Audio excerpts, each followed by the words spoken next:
Welcome back जी। और break पे जाने से पहले बात हो रही है इलेक्शन कमीशन के रवैये के ऊपर भी बात हो रही है, आईनी और कानूनी जो पहलू हैं उसके ऊपर भी बात हो रही है। साथ ही साथ अभी एक तरफ जो सियासी जमातें थी पीडीएम की, वो खुद जो काम करके गई, बारूदी सुरंग बिछा के गई सियासी मंजरनामे पे, जिस तरह से अभी शोएब शाहीन साहब कह रहे थे और बड़ी क्लोजली सारी चीज़ों को शोएब शाहीन साहब वहाँ बैठे हुए शहर इक़्तिदार में देख रहे होते हैं। और साथ ही जी ये बड़ा इम्पोर्टेंट, और मुराद राज साहब ने जैसे कि अभी कहा कि जी मिल लेना चाहिए था प्रेसिडेंट के साथ, ख़ास तौर पे जो इलेक्शन कमिश्नर हैं उनको। और ये एक बड़ा अजीब सा आज मैसेज दिया है उनकी तरफ से, इलेक्शन कमीशन की तरफ से, कि जी वो एक सफ़ीर को तो मुलाकात कर रहे हैं लेकिन दूसरी तरफ वो सदर पाकिस्तान जो कि सबसे बड़ा ओहदा है पाकिस्तान का, उनसे मिलने के लिए कतरा रहे हैं। जबकि मुशावरत की बात हो रही है, टेबल टॉक की बात हो रही है और इस पर ख़ास तौर पे बात हो रही है, तो इस पर उनको बात कर लेनी भी चाहिए। लेकिन वो चूँकि मुरादा साहब ने जैसे कि कहा कि कर लेते तो कोई इसमें हर्ज नहीं था, लेकिन उनके अब अपना मामला है कि वो नहीं करना चाहते, तो ये एक अलग बहस और मामले में बात चली गई है। लेकिन साथ ही साथ ये बड़े अचंभे की बात है सबके लिए कि वो जो है डायलॉग ना करें और किसी बाहर वाले से तो डायलॉग करने के लिए तैयार हों, लेकिन इंटरनली अपने सदर के साथ मुल्क के सबसे बड़े ओहदे के साथ वो मुशावरत करने से भी कतरा रहे हैं, उनको जवाबी ख़त भी लिख रहे हैं और उनसे बात भी नहीं करना चाह रहे। तो ये एक बड़ी अचंभे की बात है। एंड अगेन दिस इज़ इसमें भी कुछ टेक्निकलिटीज़ भी हैं, कुछ आईनी और कानूनी पहलू तो हैं ही हैं, लेकिन दूसरे लोगों से मिलना भी आपके लिए एक बहुत बड़ा सवाल बन जाता है कि नहीं जी, अगर आप मिल रहे हैं किसी बाहर वाले बंदे से तो वो आप मिल सकते हैं नहीं मिल सकते, फिर इस तरह का स्टेटमेंट उसके बाद आना, ये एक और बड़ी वियर्डो और बड़ी अजीब सी चीज़ है जिसके ऊपर बात हो रही है। इस पे मैं मज़ीद भी बात कर रही हूँ, ख़ास तौर पे करूँगी भी, और ख़ास तौर पे आज जो तोशाखाना केस भी लगा जिसके ऊपर chief justice Islamabad high court का भी एक स्टेटमेंट सामने आता है कि जिसमें वो कहते हैं कि ये मुख्तसर सज़ा है जो बग़ैर नोटिस भी मुअत्तल हो जाती है। इसके ऊपर भी मैं बात करूँगी शोएब शाहीन साहब से, उनकी तरफ जाऊँगी। और बिफ़ोर मैं उनकी तरफ जाऊं, लेकिन एक चीज़ और जो कि बड़ी इम्पॉर्टेंट है वो ये कि इस वक्त सुप्रीम कोर्ट में chief justice, honourable chief justice को भी जो मुस्लिम लीग नून ख़ास तौर पे बहुत बार क्रिटिसाइज़ करी है, कल मियां मोहम्मद नवाज शरीफ क्रिटिसाइज़ कर रहे थे बाहर लंदन में बैठ के, फिर मरीम नवाज साहिबा का ट्वीट आया, आज अत्तातार साहब ने कहा कि नहीं जी देखें झुकाओ, और जो हम देख रहे हैं कि एक टिल्ट है जो कि उनकी तरफ शिफ्ट हो गया है, एक तरफ नज़र आ रहा है कि वो किसका साइड ले रहे हैं, ये भी बहुत इम्पॉर्टेंट है। इस सब पे बात करूँगी जी। शोएब शाहीन साहब की तरफ जाऊँगी वापस। शोएब शाहीन साहब, आपको मेरी आवाज़ आ रही है? शोएब शाहीन साहब, आपको मेरी आवाज़ आ रही है? जी आ रही जी। अच्छा शोएब शाहीन साहब, ये जो हम देख रहे हैं तोशाखाना केस ख़ास तौर पे जो है, इसमें जो हम देख रहे हैं कि आज chief justice Islamabad high court ने भी एक स्टेटमेंट दिया है कि ये मुख्तसर सज़ा है जो बगैर नोटिस भी मुअत्तल हो जाती है। तो हम थोड़ी सी इस पर भी अगर बात करें और नज़र डालें, चूँकि तोशाखाना केस आपने बहुत क्लोजली देखा, आप खुद भी कानूनी टीम में रहे खान साहब की, तो ये इस पे तो हमने देखा था कि दीगर जो सियासी रहनुमा है उनके भी स्टेटमेंट आ गए थे तोशाखाना पे, जैसे शाहिद खाकान अब्बासी, उन्होंने कहा सबसे पहले तोशाखाना पे कि जब सज़ा भी नहीं हुई थी खान साहब को कि जी अगर इस पे ही सज़ा देनी है तो सबसे पहले तो मुझे अरेस्ट करें। फिर दीगर वक्तन फ़वक्तन हमने देखा लोगों के बड़े ही वैलिड उसके ऊपर स्टेटमेंट्स आए। तो आप इसको कैसे देख रहे हैं, आज के स्टेटमेंट को कैसे देख रहे हैं खास तौर पर?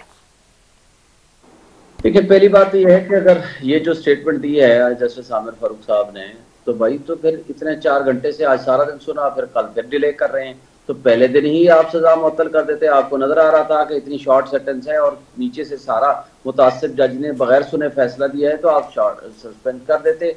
दूसरा, आज आपको सुनने की जरूरत नहीं थी, आप कल पे लिए लेके हैं। तीसरी बात यह है कि जब पहले दिन ये केस लगा था तो हमने तो पहले दिन रिक्वेस्ट की थी कि जी अगले दिन रख लो, दूसरे दिन, तीसरे दिन। उन्होंने कहा मैं 4 दिन में डेट रखूंगा, लेकिन पहली तारीख ही 16 दिन के बाद आई।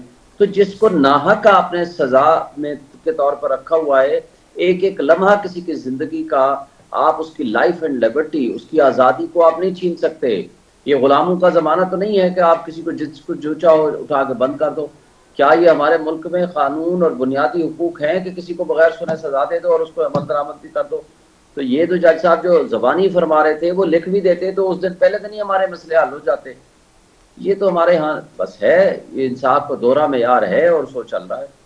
अच्छा, जो लोग क्रिटिसाइज करने वाले हैं और जो लोग ओपोनेंट पार्टी के, यानी कि मुस्लिम लीग नून को देख लें खास तौर पे, जैसे अज़ातार साहब ने आज कहा है और बहुत सारे लोग हैं, वो अब आज चूंकि ख्वाजा हारिस साहब भी अलग हो गए हैं कानूनी टीम से खान साहब की, क्या ये वाकई ऐसा हो गया है?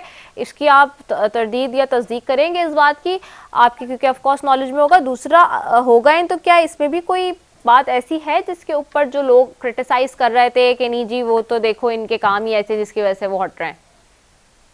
देखिए, पहली बात तो ये है कि वो क्लाइंट और वकील को ज़बरदस्ती तो नहीं आप इंगेज कर सकते, नहीं ज़रूर आप आगे भी चलाएं, उन्होंने बाकी केसेस चलाए हैं, वो उनकी मर्जी है।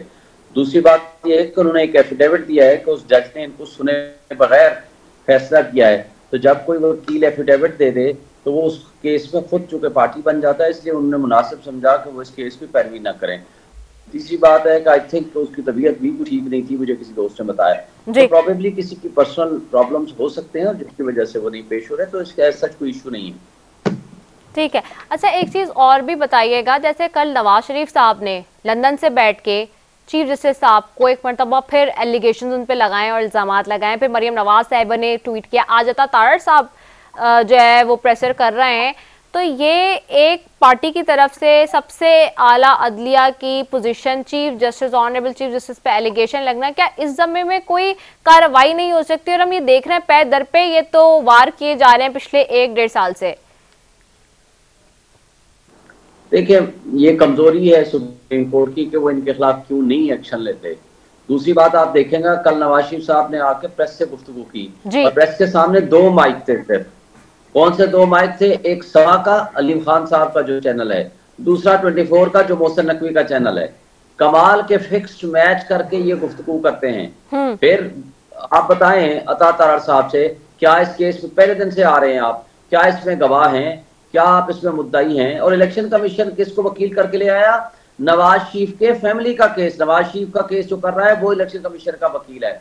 क्या कमाल के फिक्स मैच करके लाते हैं और फिर ये गुफ्तगू करते हैं इस निज़ाम इंसाफ पे।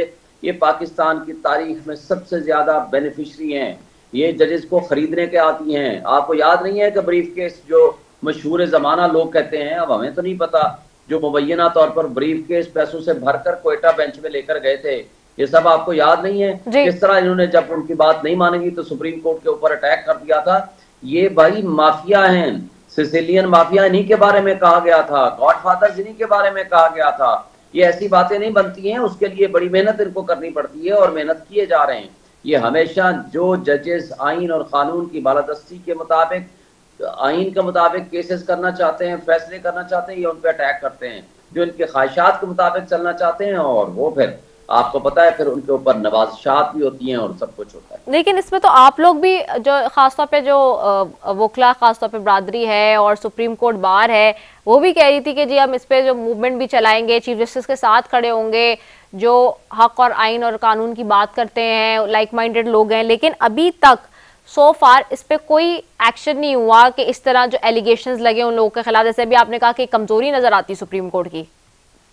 देखिए, हम सुप्रीम कोर्ट बार एसोसिएशन के मेंबरान या सुप्रीम कोर्ट बार एसोसिएशन क्या करे? खुद तो कंटेम्प्ट नहीं लगा सकती। जब तक सुप्रीम कोर्ट कंटेम्प्ट लगाए हम उनके साथ खड़े हैं। लेकिन अगर सुप्रीम कोर्ट ही कोई एक्शन ना ले और सुप्रीम कोर्ट ही पीछे हट जाए तो मुझे बताएं कि फिर हम supreme court bar association itself तो कोई अदालत नहीं लगा सकती ना। और उसकी वजह आपको क्या लगती है कि पीछे क्यों हट जाती है या क्यों नहीं कोई एक्शन ले रही? कोई पर्टिनेंट रीजन? ये कोर्ट की कमजोरी है। इसको आप जुडिशियल रेस्ट्रेंट कहें, आप सुप्रीम कोर्ट की कमजोरी कहें, तो मैं कुछ भी नहीं कह सकता सिवाय इसके कि इस कमजोरी का वो नाजायज फायदा उठाते हैं। अच्छा, बस लास्ट कमेंट शुएब शाहीन साहब आपसे लूंगी मैं।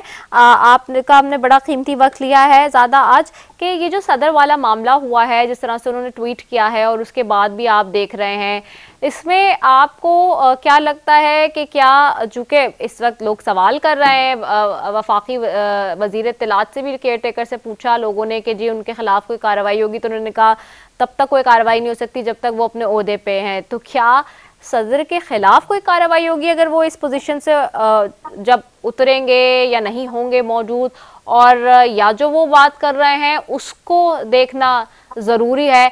और वो जो एक्ट इस वक्त बना ही नहीं, अकॉर्डिंग टू हिम जो वो ये बात कर रहे हैं उसके मुताबिक तो कार्रवाइयां भी शुरू हो गई हैं। लेकिन पहली बात तो है कि वो एक्ट ही नहीं बना, और उस एक्ट के मुताबिक अगर कार्रवाइयां शुरू हो गई हैं तो इलीगल एंड अनकॉन्स्टिट्यूशनल है।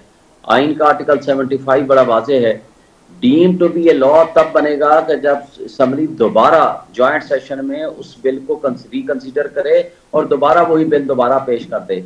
आर्टिकल 75(1) में सदर के पास दो अख्तियार हैं, या उसको वापस कर दे या उसके ऊपर असेंट दे दे। असेंट दे देगा तो कानून बनेगा, वापस कर दे या वापस इवन ना करे या उन तक नहीं पहुंची या पहुंची, डीम टू बी लॉ नहीं बनेगा। लिहाजा वापस करेगा, वो जाएगा असम्बली में, असम्बली दोबारा पास करे या रिजेक्ट करे, उनके पास ऑप्शन है। लेकिन असम्बली चूंकि मौजूद ही नहीं है, लेकिन ये कह देना कि आइन के मुताबिक जनाब उन्होंने ये खुद ब खुद कानून बन गया 75(1) में, वो कानून बना ही नहीं है। तो इसलिए सदर पाकिस्तान का पॉइंट ऑफ व्यू 100% दुरुस्त है, वो कानून और आइन के मुताबिक बिल्कुल चल रहे हैं।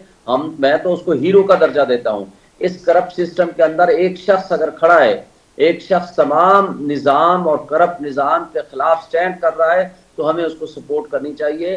कोई तो है जो आइन की बालादस्ती और कानून के हुक्मरानी के लिए अपना खुल के मौक़िफ़ दे रहा है। ठीक है, बहुत शुक्रिया शुएब शाहीन साहब आपका, आपने अपना कीमती वक्त दिया, सीनियर माहिर कानून और हमारे साथ मौजूद थे जी। और हम बात कर रहे थे आज जितने भी आईनी और कानूनी पहलू हैं और जो मामलात सो फार इस वक्त तक मौजूद है उसके ऊपर भी, और हम कुछ पॉलिटिकल जो राय है वो भी ले रहे हैं, ख़ासतौर पे मौक़िफ़ स्टेटमेंट्स ले रहे हैं पार्टीज़ का, जैसे कि अभी IPP का लिया हमने। लेकिन एक ब्रेक पे मैंने जाना है जी, ब्रेक के बाद मैं वापस आऊँगी, आपने कहीं नहीं जाना, स्टे ट्यून्ड।